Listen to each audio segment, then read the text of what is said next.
Bonjour à toutes et à tous. Heureux de vous retrouver pour un nouveau numéro de Smart Impact, l'émission des entreprises à impact positif, celles et ceux qui font de la transformation environnementale et sociétale un axe fort de leur stratégie. Voici le sommaire. L'invité de ce Smart Impact, c'est Mathieu Gobi, cofondateur, directeur général du groupe Aérophile, le spécialiste des ballons captifs, se lance dans la dépollution avec un système innovant qui s'attaque aux particules fines en extérieur. Notre débat, il porte sur la seconde main pour les produits de la tech. Comment créer un nouveau service? Est-ce forcément plus difficile dans un secteur où les clients sont biberonnés depuis toujours aux dernières nouveautés? Réponse tout à l'heure. Et puis pour Smart Ideas, la bonne idée du jour, elle est signée Cercle et ses composteurs d'appartements design et durable. Voilà pour les titres, on a 30 minutes pour les développer. C'est Smart Impact.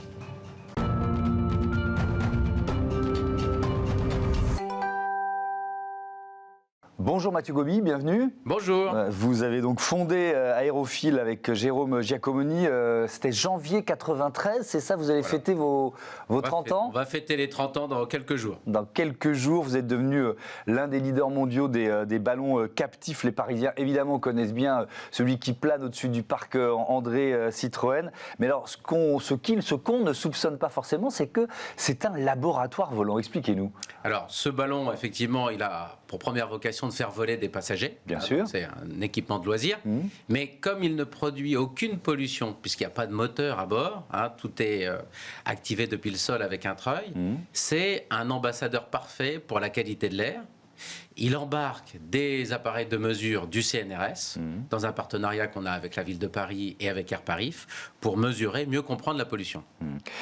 C'est quoi? C'est une vigie de la pollution parisienne. Qu'est-ce qu'on peut en dire si on regarde? Alors, l'entreprise existe depuis 30 ans. Le ballon, il est là depuis combien de temps? Depuis 23 ans. 23 ans. Alors, quel bilan? C'est forcément une aggravation ou alors au contraire, ça s'améliore un petit peu? Alors, c'est un peu comme la température. Vous savez, le climat, c'est des cycles qui sont difficiles à observer parce qu'il y a des épiphénomènes, il y a des pics de pollution. Ce qu'on pense quand même raisonnablement, tous les gens qui observent la pollution de l'air pensent que les conditions de pollution ont plutôt tendance à s'améliorer par rapport à ce qu'on a connu il y a quelques années. Et c'est normal, il y a eu beaucoup d'efforts pour améliorer les rejets industriels, de chauffage. Une époque où tout le monde se chauffait au bois, c'était relativement désastreux pour la pollution. Par contre, ce qu'on a découvert assez récemment, c'est que l'impact sanitaire de la pollution atmosphérique est largement plus grave que ce qu'on imaginait. C'est pour ça que l'OMS a baissé régulièrement les seuils de dangerosité et qu'on est devenu tout simplement beaucoup plus attentif, plus rigoureux dans ce domaine comme dans beaucoup d'autres. Oui, c'est un enjeu majeur évidemment de santé publique. Quelques chiffres justement. Source OMS, 7 millions de décès dans le monde liés à la pollution de l'air en 2021.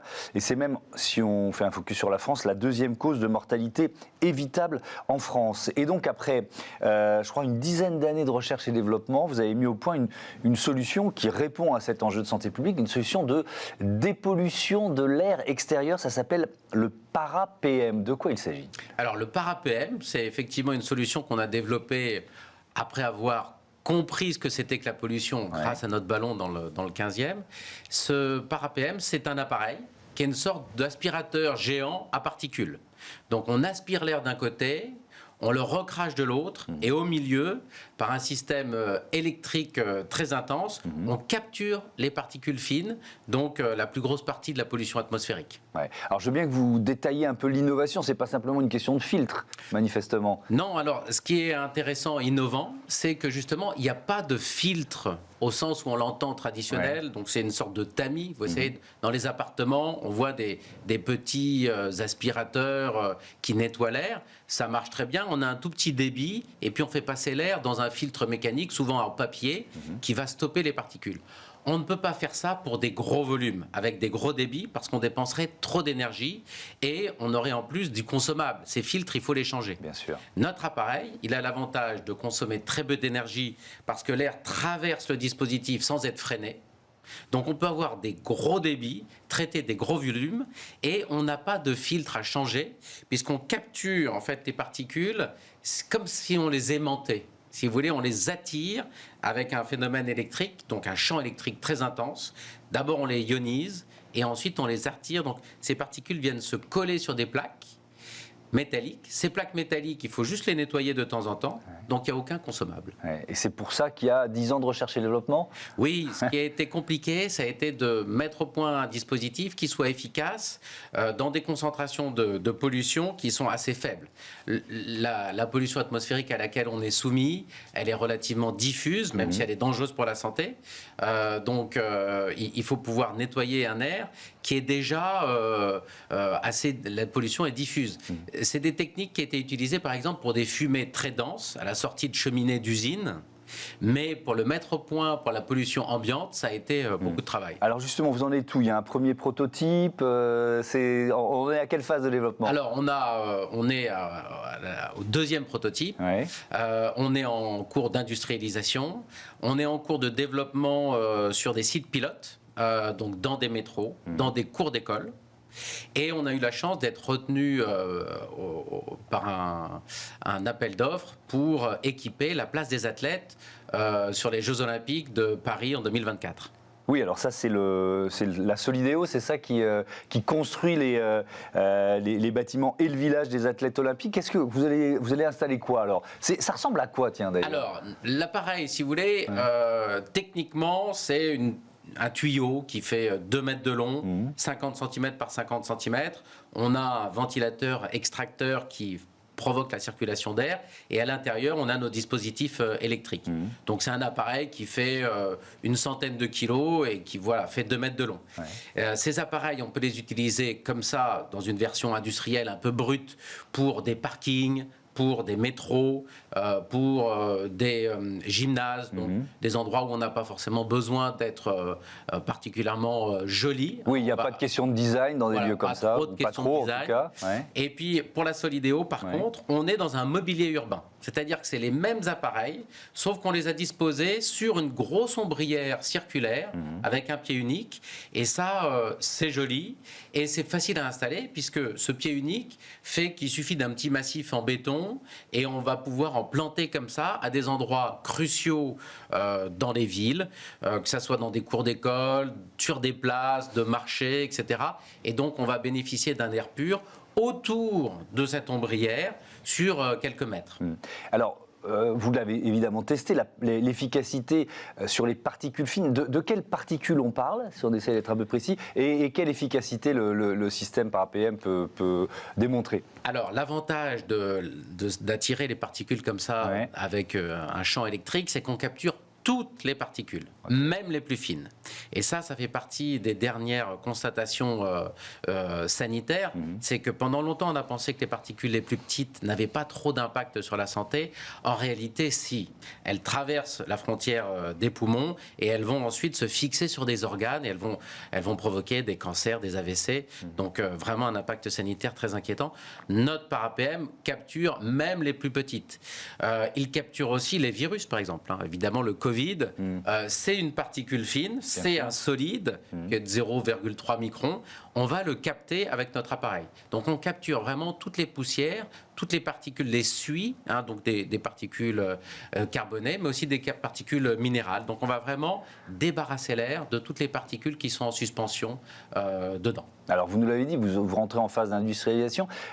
Là aussi, vous avez eu besoin de partenaires ou alors c'est parce que c'est pas exactement le même métier de créer des ballons captifs ou de produire des systèmes de captation comme ça des particules. Oui, c'est vrai. Alors il a fallu trouver des gens un peu spécialisés pour créer les champs électriques dont on avait besoin, pour se fournir sur les dispositifs qu'on a expérimentés. Mais ça fait quand même 10 ans qu'on y travaille, donc on a pu bien essayer les différentes parties dont on avait besoin, repérer les fournisseurs et puis vraiment fabriquer les prototypes, donc se rendre compte de la mise au point. Vos clients sont les villes? Ça va plutôt être des clients publics que vous allez cibler ou pas seulement? Alors, le marché, il est potentiellement énorme, il est global évidemment. La pollution atmosphérique, malheureusement, ça concerne de très nombreux pays. Quand on regarde par exemple tout ce qui est souterrain, donc les parkings, les métros, là on va avoir soit les pouvoirs publics, donc effectivement des clients publics, soit des opérateurs qui ont des concessions, mais avec des contraintes. hein. Ce qu'on espère, c'est que les pouvoirs publics imposent aux opérateurs des contraintes de nettoyage de l'air à l'intérieur. Et à ce moment-là, nous, on se positionne soit en fournisseur.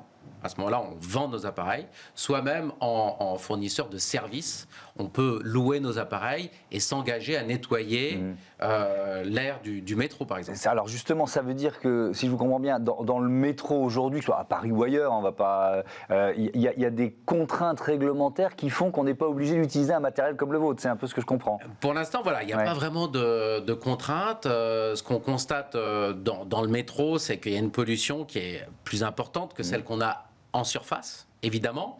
Donc, pour l'instant, ce qui est fait, c'est de ventiler. On va aspirer l'air qui est en surface pour renouveler l'air qui est à l'intérieur, ne serait-ce que pour les gens ne s'étouffent pas avec le CO2 qu'ils produisent. Donc il y a un renouvellement de l'air, mais qui ne suffit pas à abaisser la pollution au niveau qu'on aurait en surface. Donc nous, ce qu'on propose, c'est plutôt que d'aspirer de l'air en surface qui est déjà un peu pollué et de le faire rentrer dans le métro, c'est d'avoir nos machines à l'intérieur des souterrains, des stations, pour nettoyer l'air. Donc là, on est en circuit fermé, on aspire l'air d'un côté, on le recrache de l'autre, mais il est propre. Merci beaucoup, merci Mathieu Gobi, à bientôt sur Bismart. On passe à notre débat quand la tech se met à l'économie circulaire.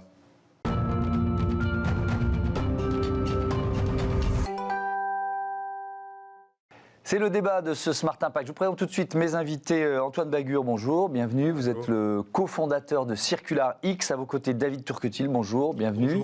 Bonjour. Directeur service et économie circulaire chez Boulanger. Présentez-nous Circular X pour commencer, c'est quoi? Alors Circular X, c'est un éditeur logiciel qui permet de lancer très simplement sa propre offre de seconde main. Donc c'est une solution en marque blanche et concrètement c'est une proposition de valeur qui s'adresse aux acteurs plutôt de l'économie traditionnelle linéaire et qui veulent très rapidement pouvoir avoir une offre de rachat à leur couleur vers leurs clients, les aider sur le reconditionnement et ensuite leur permettre de pouvoir vendre du coup des produits reconditionnés en leur propre nom. Ouais. Alors c'est une entreprise qui fait partie du groupe Recommerce, c'est ça, Recommerce Group. Comment vous situez? Et puis surtout, il y a une cohérence avec ce que fait Recommerce Group depuis une dizaine d'années, c'est ça? Effectivement, alors la particularité de Circular X, c'est que c'est une idée originale en fait qui vient déjà d'un acteur de l'occasion, Recommerce Group, qui est un acteur historique en fait en France et en Europe du reconditionnement de produits technologiques et en particulier des smartphones, et qui fort de toute son expérience a voulu aller plus vite pour réduire l'impact en fait de la consommation avec cette nouvelle proposition de valeur qui a émergé en 2021 d'éditeur logiciel et qui permet du coup d'adresser toutes les autres typologies de produits sur le secteur. Alors, on va bien expliquer comment ça fonctionne, notamment avec vous, David Turquetil, puisque Boulanger propose une offre de reprise qui, si j'ai bien compris, s'appuie sur Circular X, c'est ça? Oui, complètement. On a de nombreux services, on a des services payants, de nombreux services qui sont offerts. Et là, on a un service qui permet de rendre de l'argent à nos clients. On s'appuie sur Circular X parce que pour pouvoir acheter un produit, il faut faire l'état des lieux de sa fonctionnalité. Est-ce qu'il fonctionne bien? Est-ce qu'il est en panne? Et de son état esthétique, j'allais dire, et qualifier le grade. Faire ça nous permet d'avoir un prix de reprise immédiat qu'on peut communiquer au client et il bénéficie d'un bon d'achat qu'il peut utiliser pendant un an. C'est-à-dire qu'il peut venir se faire racheter un produit dans le cadre d'un achat d'un nouveau smartphone, par exemple, mais il peut aussi venir simplement se faire racheter le produit pour pouvoir acheter un autre produit plus tard. On ne pousse pas du tout à la surconsommation. Oui, c'est pour ça que vous laissez un an d'utilisation. Quels produits sont concernés d'ailleurs? À 90%, ce sont majoritairement des smartphones. On est parfaitement conscient de l'impact carbone de la fabrication des produits que nous vendons. Et on veut contribuer à faire sortir des tiroirs les millions de produits qui s'y trouvent, en pouvant récupérer, racheter les produits et ensuite leur donner une seconde vie. Tiens, d'ailleurs, on sait combien de millions de smartphones, ce n'est pas une colle, je ne sais pas lequel de vous veut répondre à la question, mais dorment dans nos tiroirs. Moi, je sais que j'en ai quelques-uns chez moi. Il y a des statistiques qui disent que c'est l'ADEME qui disait ça, qu'il y a 76 produits électroniques dans les caves ou dans les tiroirs de chaque Européen. Donc c'est absolument considérable, c'est des millions de produits. Aujourd'hui, nous sommes sur des catégories telles que le smartphone, les tablettes, les ordinateurs, et nous menons des tests pour étendre ces expériences de rachat, par exemple, sur des robots culinaires. Antoine Bagur, comment votre logiciel permet aux commerçants, aux e-commerçants, enfin aux retailers de proposer cette offre supplémentaire? Comment ça marche, si on rentre dans le détail? Effectivement, très concrètement, nous on part du principe qu'effectivement les acteurs en place seront ceux qui auront le plus fort impact demain pour proposer ces nouvelles offres. Donc ce qu'on cherche à leur proposer, c'est une suite logicielle qu'ils vont pouvoir adopter à leur couleur et qui vont pouvoir proposer soit sur leur propre site, soit dans leur magasin pour faire ces offres de rachat. Concrètement, c'est une plateforme qui a plusieurs briques, et dans la brique de rachat, par exemple, ça va être porter un catalogue de rachat, c'est-à-dire savoir quels sont les produits que je vais racheter. En fait, c'est pas une offre où on rachète tout et n'importe quoi. Il y a une vraie stratégie commerciale pour dire qu'est-ce que je vais racheter, qu'est-ce que je vais pas racheter. Ensuite, être capable de proposer des prix de rachat. Et donc, nous, la plateforme leur permet de configurer, on va dire, tous ces prix de rachat au préalable. Parce que la vraie force de Circularix, c'est de ces parcours où les retailers portent ces offres de rachat, c'est que au moment où la personne fait son diagnostic, elle a un prix ferme, immédiat, instantané, et elle est sûre en fait qu'elle va pouvoir le vendre à ce prix-là. Et ensuite, il va y avoir, par exemple, la gestion de la logistique. Comment est-ce que je récupère ce produit? Est-ce que je l'envoie par la poste? Est-ce que je le dépose en magasin? Est-ce qu'il y a un transporteur qui vient le chercher chez moi? Donc toutes ces fonctionnalités-là, en fait, nous on les porte. Et finalement, il y a effectivement le paiement. Une fois que le produit est bien arrivé, soit au magasin, soit dans le centre de traitement, il faut automatiser et industrialiser soit le paiement d'une carte cadeau, soit le paiement d'un virement bancaire vers... et nous, on permet à l'enseigne vraiment de porter sa stratégie commerciale, de porter tout ça, mais dans des briques logicielles qui sont déjà prêtes à... Oui, et vous l'avez pensé en disant, bon, dans l'économie circulaire, il y a plusieurs étapes, il faut qu'on soit là à toutes les étapes, c'est un peu ça l'idée? C'est ça, nous on cherche vraiment à venir compléter, on va dire, ce qui n'existe pas en fait. Souvent, les acteurs en place ont déjà beaucoup d'outils, beaucoup de solutions logicielles, mais sur la gestion de l'occasion, en général, ils n'ont pas grand-chose parce que c'est un métier très particulier en fait, la gestion de l'occasion. Chaque produit racheté est unique, il a son état, il a son grade, il a son prix de rachat, il va être racheté à une certaine personne, revendu à une autre, et donc en fait, il y a un sujet de traçabilité, bien évidemment, qui est du début jusqu'à la fin, et donc nous, on vient en fait répondre à toutes ces problématiques pour rendre un lancement d'un programme de rachat le plus rapide possible et le plus simple possible. David Turquetil, donc ça veut dire que de chez moi, je peux sortir les smartphones dont je parlais tout à l'heure qui sont dans un tiroir et aller sur le site de Boulanger et évaluer leur valeur, c'est ça? C'est ça, c'est extrêmement simple. Vous allez sur le site Boulanger, vous allez sur la partie rachat, vous répondez à un certain nombre de questions qui sont simples. On a voulu ensemble que les étapes pour le client soient le plus simples possible, avec des questions qui soient courtes et en quelques clics. Vous donnez si votre produit fonctionne, dans quel état il est, vous estimez le grade, et ensuite vous avez immédiatement la valeur de rachat du produit, et vous avez l'étiquette de renvoi qui vous permet de renvoyer le produit, et vous recevez la carte cadeau quelques jours plus tard. Alors pourquoi vous développez ce type d'offre? Est-ce que déjà c'est une demande de vos clients? Bon, il y a l'engagement de l'entreprise qu'on peut évidemment comprendre et accompagner, mais est-ce que c'était une demande exprimée de plus en plus souvent par les clients de Boulanger? Alors, il y a trois raisons. La première, c'est une question de pouvoir d'achat. Je pense que quand on fait ça, on restitue du pouvoir d'achat aux Français. Et par les temps qui courent, c'est important. La deuxième raison, c'est la notion de tiers de confiance. Il existe des plateformes de vente de particulier à particulier, mais ce n'est pas toujours très sécurisant. Vous pouvez avoir des problématiques autour du paiement, de l'utilisation du produit. Et le troisième, c'est des clients qui sont de plus en plus sensibles au devenir de leurs produits. Et ça nous permet, nous, de développer des offres reconditionnées derrière. Sur boulanger.com, vous pouvez vous faire racheter vos produits, mais vous pouvez aussi trouver un peu plus de 5000 produits en vente reconditionnée. Est-ce que c'est aussi un moyen, parce qu'on pourrait, alors bon, l'occasion, ça existe depuis des décennies pour le marché de l'automobile, par exemple, c'est normal, ça nous semble normal, et puis quand on parle de la tech, on se dit, oh là là, mais c'est dingue, on fait de l'occasion pour la tech. Et c'est vrai que l'un des premiers réflexes, c'est de se dire, ah mais oui, mais alors vous allez vendre moins de produits neufs. Bon, bref, ça c'est une partie du débat. Mais est-ce que c'est aussi un moyen de toucher une autre clientèle quand vous proposez cette offre? Complètement. Alors d'abord, nous faisons de la vente d'occasion de reconditionné depuis plus d'une dizaine d'années. On a une filiale qui s'appelait Vendido qui pratique encore ce métier. L'intérêt pour le... Est-ce que vous touchez une nouvelle clientèle? C'était ça la question. Oui, et en fait, oui, on touche une nouvelle clientèle, mais même notre clientèle historique, en fait, on sort de Noël. Je pense qu'il y a quelques années, offrir un cadeau de seconde main on n'aurait pas été forcément très à l'aise avec ça. Aujourd'hui, c'est non seulement naturel, c'est faire preuve de responsabilité. Et la personne qui reçoit le cadeau le reçoit avec beaucoup de plaisir. Donc on touche de nouveaux clients, mais aussi nos clients historiques habitués à consommer. Ouais, c'est une question que j'allais vous poser sur le bilan de ce Noël 2022. Est-ce que c'est le premier Noël de seconde main, d'une certaine façon, où on a eu le sentiment qu'on en parlait beaucoup, que dans l'esprit des Français, des consommateurs, effectivement, oui, offrir un cadeau de seconde main, faire presque un acte engagé, ça rentrait dans les mœurs. Je pense qu'il y a plusieurs facteurs. Il y a un facteur de pouvoir d'achat, j'y reviens. L'été que nous avons passé, l'année globalement 2022 que nous avons passé, est un accélérateur de prise de conscience. Et ce qu'on voyait comme étant émergent il y a quelques années devient maintenant un mouvement de fond, un nouveau mode de consommation que nous devons adresser. Ouais. Est-ce que c'est encore un moyen de se différencier, d'avoir une offre de seconde main? Est-ce que, parce que finalement c'est en train de se développer, de se démultiplier, est-ce que c'est quand même encore un moyen de se différencier sur son marché? Alors c'est nous, effectivement, parce que nous on adresse toutes les typologies d'acteurs, que ce soit dans le sport, que ce soit dans le bricolage, que ce soit dans la puériculture. Donc nous on a vocation, en fait c'est un peu la particularité de Circularix, c'est qu'on est capable d'avoir dans une seule plateforme toutes les typologies de produits. Donc on a la chance de pouvoir parler en fait avec tous les distributeurs, tous les fabricants, et on constate que ça se segmente encore en deux. Il y a ceux qui sont vraiment pionniers. Et qui ont décidé qu'en fait ça va devenir leur stratégie. Les membres des comités de direction posent des ambitions très fortes sur 2025-2030. Et donc je pense que oui, pour ces acteurs-là, en fait, ils ont à la fois décidé que ce soit différenciant, mais je pense qu'ils ont surtout dit, en fait, en 2030, si on le fait pas, on aura perdu des parts de marché. En fait, on aura vraiment perdu notre leadership. Et il y a ceux qui vont plutôt être suiveurs ou qui vont attendre que ça s'organise. Donc voilà, aujourd'hui, on voit en fait cette segmentation. C'est plus qu'un marché niche. Il y a de plus en plus d'acteurs qui prennent ce parti et qui y vont. Mais il y a encore, bien sûr, les leaders et les suiveurs. Et Boulanger fait plutôt partie des leaders. Ouais. Allez-y. Tous les produits, la fabrication des produits ont un impact carbone. Donc je pense que sur l'ensemble des marchés, il faudra adresser ces marchés de manière circulaire. Oui, mais alors, vous nous l'avez dit, ça fait une dizaine d'années que ça fait partie des offres de Boulanger, mais le secteur de la tech, enfin nous, consommateurs, on a quand même été biberonnés à la nouveauté.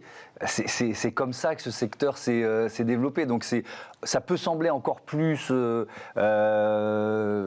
incohérent par rapport à ce qui était l'ADN de la tech, de proposer une offre de seconde main. Vous voyez ce que je veux dire? Oui, c'est tout à fait juste, mais les choses évoluent, les mentalités évoluent, les modes de consommation. Et nous, ça fait 68 ans que nous existons. Nous sommes toujours adaptés à l'évolution de la façon de faire du commerce et aux attentes de nos clients. Et donc, c'est ce qu'on est en train de faire en travaillant avec Circularix, le développement de l'achat. Antoine Bagur, est-ce que justement, le secteur de la tech a été plutôt un peu en retard sur la proposition d'une offre de seconde main, justement parce que c'est un secteur qui est lié à la nouveauté? En fait, ce qu'on constate, c'est que, par exemple, l'automobile, effectivement, est un marché extrêmement mature sur le sujet. Et nous, on pense que beaucoup, en fait, de familles de produits vont aller vers à peu près le même mode de consommation avec des taux de transaction de seconde vie qui vont dépasser, effectivement, les 50, 60, 70%, comme on a sur l'automobile. La tech est en train, en fait, de rejoindre, on n'y est pas encore, mais on est déjà entre 20 et 30% de transactions qui sont sur de la seconde main. Nous, on est convaincus que, et c'est d'autres offres qu'on lance avec d'autres clients, sur des équipements sportifs, sur des vélos électriques, sur des appareils technologiques de la maison à très forte valeur ajoutée, des systèmes son, etc. En fait, bien évidemment que c'est légitime. Donc, on voit en fait ces différentes familles de produits avancer dans un niveau de maturité. On pense que d'ici 10 ans, en fait, ce qu'on a connu sur l'automobile et qu'on est en train de commencer à connaître sur le smartphone, en fait, va être applicable à probablement plus d'une dizaine de catégories de produits. Donc, l'idée, c'est effectivement d'avancer rapidement. Il y a une vraie attente des consommateurs. David le disait tout à l'heure, et le Noël l'a prouvé, effectivement. Merci beaucoup. Merci à tous les deux. À bientôt sur Bismart. On passe à notre rubrique consacrée aux startups éco-responsables. C'est Smart Ideas.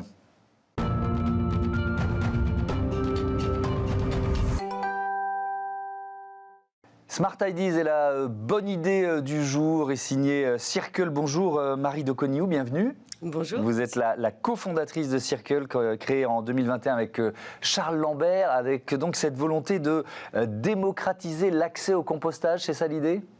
Oui, tout à fait. En fait, on est parti d'un constat simple, c'est qu'aujourd'hui, vos poubelles, elles sont composées à 30% de biodéchets. Et ces biodéchets, jusqu'alors, ils sont incinérés ou enfouis. Et l'idée, c'est que ces déchets, c'est de l'or, finalement. C'est du terreau et ça peut permettre à vos plantes de pousser. Et donc, on a voulu donner l'accès, en fait, à tous ces citadins pour faire du compostage, finalement, un geste au quotidien et utile pour végétaliser nos appartements. Et donc avec un objet qu'on peut imaginer dans nos appartements, effectivement, de citadins. Urbain, comment ça marche? En fait, le concept est assez simple. On s'est inspiré, je ne sais pas si vous connaissez l'aquaponie, donc l'eau au service des plantes. Ouais. Mon associé Charles Lambert, après 2 ans de recherche en développement, a lancé le concept de l'ombriponie, donc d'ailleurs qui est déposé. Ouais. Et donc c'est le vermicompostage au service des plantes. Donc vous allez, alors évidemment ça c'est un prototype miniature, vous allez par le dessus mettre vos biodéchets. Vos biodéchets, en fait, grâce à l'activité des vers de compost, vont enrichir en permanence le terreau et vont également aérer le sol, comme dans un sol classique de jardin. Et ça va donc permettre, en fait, à vos plantes de mieux pousser, que vous allez donc planter sur les côtés. Régulièrement, vous récupérerez du terreau tout frais, que vous allez pouvoir soit remettre dans la machine, soit dans toutes les autres plantes de votre intérieur ou de votre extérieur. Utiliser dans les plantes de la maison ou de la terrasse ou du balcon. Alors, il y a un événement important dans un peu moins d'1 an, 1er janvier 2024, le tri des biodéchets à la source va devenir obligatoire. Déjà, qui sera concerné? Comment ça va se mettre en place, ça? On a déjà les entreprises qui produisent plusieurs tonnes de biodéchets qui étaient concernées depuis un moment. Là, en effet, c'est dans le cadre de la loi anti-gaspillage de l'économie circulaire de 2020. Et cette loi va être applicable à tous les foyers et entreprises françaises. Donc concrètement, la responsabilité de trouver des solutions, elle va incomber aux collectivités. Donc vous allez avoir 3 options.